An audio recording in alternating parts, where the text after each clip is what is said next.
So how do you know if functions are inverses of each other?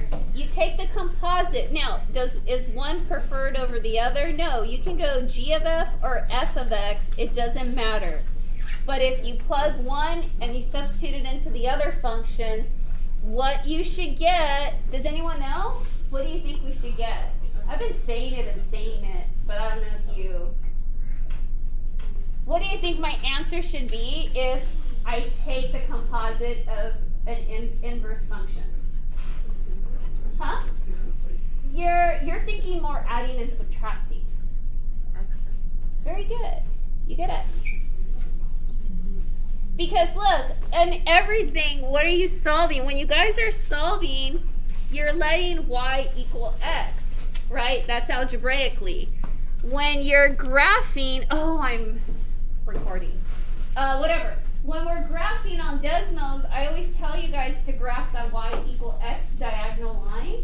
So when you composite, if your answer is x, they're inverse functions. If they're not, then they're not inverse functions. Okay, so it doesn't matter which one we do. So let's do 8 because that's what you guys said. All right, what do you guys want? F of g or g of f? Huh? F of g? Okay, so f of g of x is what we'll do. All right, f of x is... Oh, I don't have to write all that. Okay, negative 10 plus 9 all over 2, but in place of this x, I'm going to have to plug in the g of x function, right? For this little x here. See how there's an x there? Okay, but back to like what these functions were doing. I would say it would be best if you guys separate your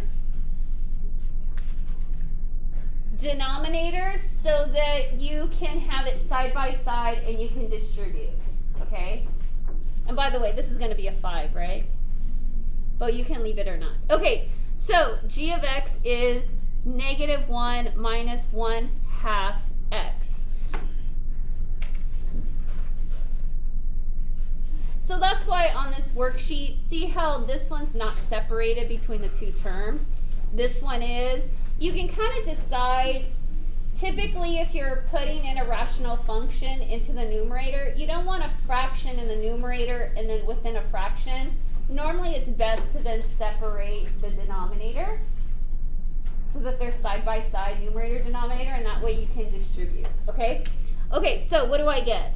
Negative 5 plus, okay, now if I multiply, what's 9/2 times negative 1? Negative 9/2, right? What is 9/2 times negative 1/2 x? Negative 9/2 x. I guess you should have left it as 10/2, right? I think I'm going to put it back. Put it back as 10/2. So I have negative 10/2 minus 9/2 from this product, and then negative 9/2 from this product. Right? Oh wait, this is a 4, you guys. 9 times 1 is negative 9. 2 times 2 is 4, right? Okay, so what you have, let's just write it nicely because this is horrible. Okay, what is negative 10, negative 9/2? They have the same denominator, so don't you just get to add your numerators? If the denominator is the same, can't you just add your numerators? So I would get negative 19/2.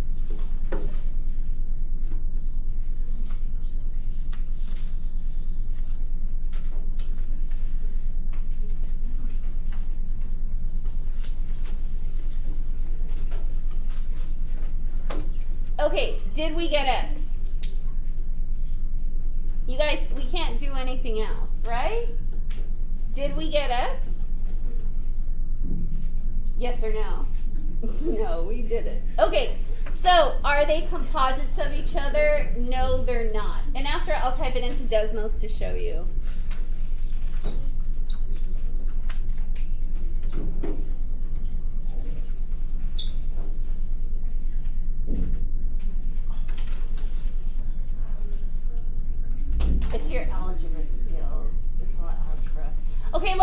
Really quick though, it was automatically going to be a fail because look, see how you have 10, 9, and 2?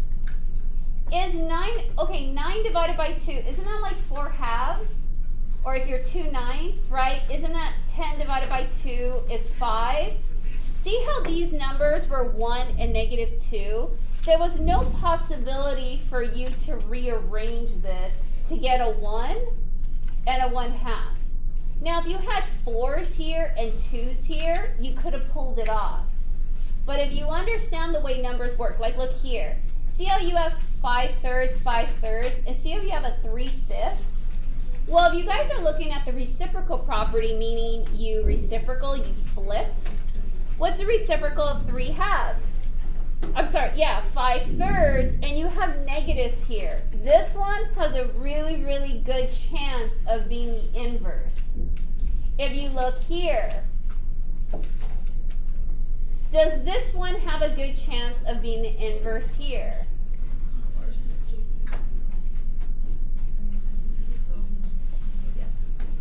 It does. You just would have to really check that 6 and 4. But you kind of have the reciprocal going on here.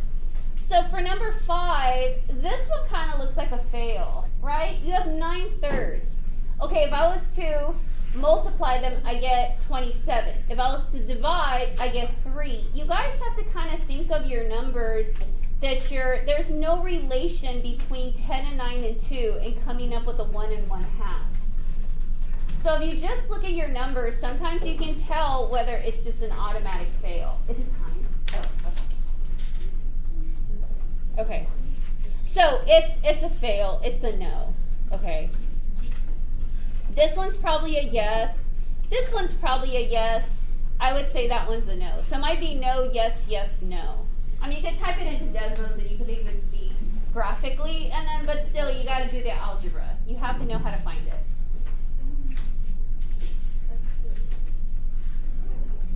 Okay, so tomorrow when you guys come in, I'll pair you guys up. You'll get graph paper, 2 or 3 people, up to you.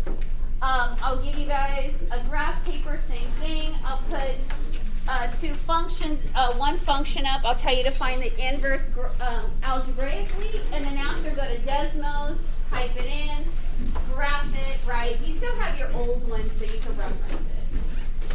Yeah? Okay. And I went over it, so if you guys copied the steps, you even have it corrected. Oh, let me turn this off. All right, good luck staying dry today, you guys.